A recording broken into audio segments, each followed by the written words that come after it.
सुगंधपुर एक छोटा सा गांव था जहां लोग शांति से रह रहे थे। सुगंधपुर का बाजार बहुत मशहूर था और यहां हर रोज बड़ी संख्या में लोग खरीदारी करने आते थे। उस बाजार में एक बहुत मशहूर दुकान थी।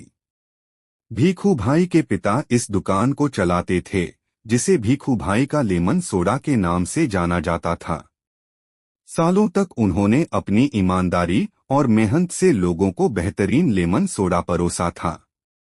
भीखू भाई को दुकान विरासत में मिली और उन्होंने अपने पिता की तरह कड़ी मेहनत की और गांव वालों के मन में एक अच्छे व्यापारी के रूप में जाने गए। भीखू भाई का सोडा इतना मशहूर था कि दुकान पर हमेशा दूर दूर से लोग इसे खरीदने आते थे और भीखू भाई खुश थे कि उनका कारोबार दिन ब दिन बढ़ रहा था। गर्मी के दिनों में दुकान के सामने लंबी लंबी कतारें लग जाती थीं। भीखू भाई सुबह से शाम तक लगातार काम करते। एक के बाद एक ग्राहक आते और अपनी प्यास बुझाते। यहाँ तक कि गांव के बुजुर्ग गिरधर लाल जी भी हर रोज यहाँ आते और एक गिलास लेमन सोडा पीकर काम पर चले जाते। भीखू भाई की दुकान गांव के बुजुर्गों और बच्चों दोनों की पसंदीदा जगह बन गई थी। जब भी गांव में कोई मेला या त्योहार होता तो लोग खास तौर पर भीखू भाई के लेमन सोडा के लिए दुकान पर आते। कारोबार फला फूला और आमदनी भी बढ़ी। भीखू भाई को लगा कि अब उन्हें कुछ अलग करना चाहिए जिससे ज्यादा मुनाफा हो।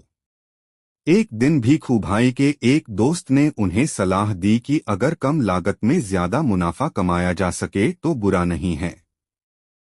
अगर आप नींबू कम और पानी ज्यादा डालेंगे तो कोई नहीं समझेगा। इसके अलावा गैस ज्यादा डालिए ताकि सोडा पहले जैसा ठंडा और मीठा लगे। भीखू भाई को यह आइडिया पसंद आया और उन्होंने सोचा कि अगर वाकई किसी ने नोटिस नहीं किया तो इस तरह से काफी मुनाफा कमाया जा सकता है। पहले तो उन्होंने बहुत छोटे छोटे बदलाव किए। उन्होंने नींबू थोड़ा कम और पानी थोड़ा ज्यादा डाला। लोगों को ज्यादा फर्क नजर नहीं आया। सोडा पहले की तरह ही मीठा और ठंडा लगता था, लेकिन जैसे जैसे भीखू भाई ने ज्यादा मुनाफा कमाने के लिए पानी डालना शुरू किया, सोडा का खट्टापन कम होने लगा। ग्राहकों को एहसास होने लगा कि कुछ बदल रहा है।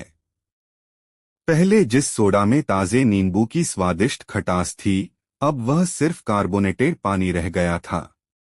लेकिन किसी ने कुछ भी गलत नहीं कहा। एक दिन सेठ गिरधर लाल जी हमेशा की तरह दुकान पर आए और एक गिलास नींबू सोडा मांगा। भीखू भाई ने सोचा कि यह सेठ बहुत अमीर है और कोई भी इस पर ज्यादा ध्यान नहीं देगा, इसलिए उन्होंने इसमें और पानी और गैस भर दी, नींबू की सिर्फ एक बूंद डाली और सोडा दे दिया। सेठ जी ने पहला घूंट लिया और तुरंत उनका चेहरा खिन्न हो गया। अरे भीखू भाई, तुम क्या लाए हो? इसमें तो सिर्फ गैस और पानी है। नींबू कहाँ है? भीखू भाई ने मुस्कुराते हुए कहा, कम खटास स्वास्थ्य के लिए अच्छी होती है साहब। सेठ जी ने गिलास नीचे रख दिया और कहा, मैं इस दुकान पर फिर कभी नहीं आऊंगा। इस घटना के बाद यह बात पूरे गांव में फैल गई। सभी लोग कहने लगे कि भीखू भाई अब सिर्फ पानी और गैस बेचते हैं। बात इतनी फैली कि लोग हंसने लगे और मजाक में यहाँ तक कहने लगे कि भीखू भाई के सोडा में नींबू नहीं बचा।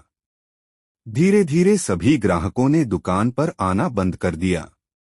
लोग अब दूसरी छोटी बड़ी दुकानों पर जाने लगे जहां उन्हें बढ़िया सोडा मिलने का भरोसा था।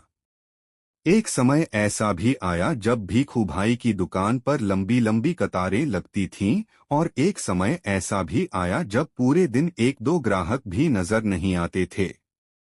एक रात भीखू भाई ने सपना देखा कि वह बहुत गरीब हो गया है, उसकी दुकान बंद हो गई है और गांव वाले हंस रहे हैं। छोटे बच्चे उसका मजाक उड़ा रहे हैं और कह रहे हैं, अरे भीखू भाई, सोडा तो हवा और पानी ही देता है। भीखू भाई उठकर भाग गया। उसे लगा कि वह बहुत बड़ी गलती कर रहा है।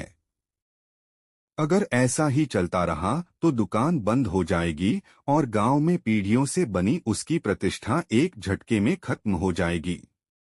अगले ही दिन भीखू भाई ने एक बड़ा फैसला किया। अब मैं वापस जाऊंगा। लालच के कारण जो कुछ मैंने खोया है उसे वापस पाने की कोशिश करूंगा।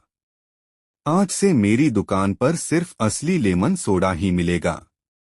उसने एक बार फिर बढ़िया नींबू, चीनी के पानी और मेहनत से सोडा बनाना शुरू कर दिया। अब उसकी दुकान पर उसका पिछला ऑर्डर फिर से शुरू हो गया। खबर पूरे गांव में फैल गई। लोग कहने लगे कि भीखू भाई बदल गए हैं। सेठ गिरधरलाल जी भी एक बार फिर दुकान पर आए और एक गिलास नींबू सोडा पिया। सेठ जी ने गिलास नीचे रखा और कहा, हाँ, अब असली नींबू सोडा आ गया है। अब लोग एक बार फिर दुकान पर आने लगे थे। गांव में एक बार फिर भीखू भाई के नींबू सोडा की चर्चा होने लगी और लोग अब इसका आनंद लेने लगे थे।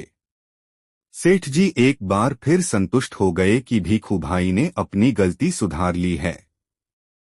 भीखू भाई समझ गए कि लालच भले ही कुछ समय के लिए फायदेमंद हो, लेकिन लंबे समय में मेहनत और ईमानदारी ही सच्ची सफलता दिलाती है। आज भीखू भाई की दुकान फिर से गुलजार हो गई है और अब सोडा में सिर्फ गैस ही नहीं बल्कि ईमानदारी और मेहनत भी भरी हुई है।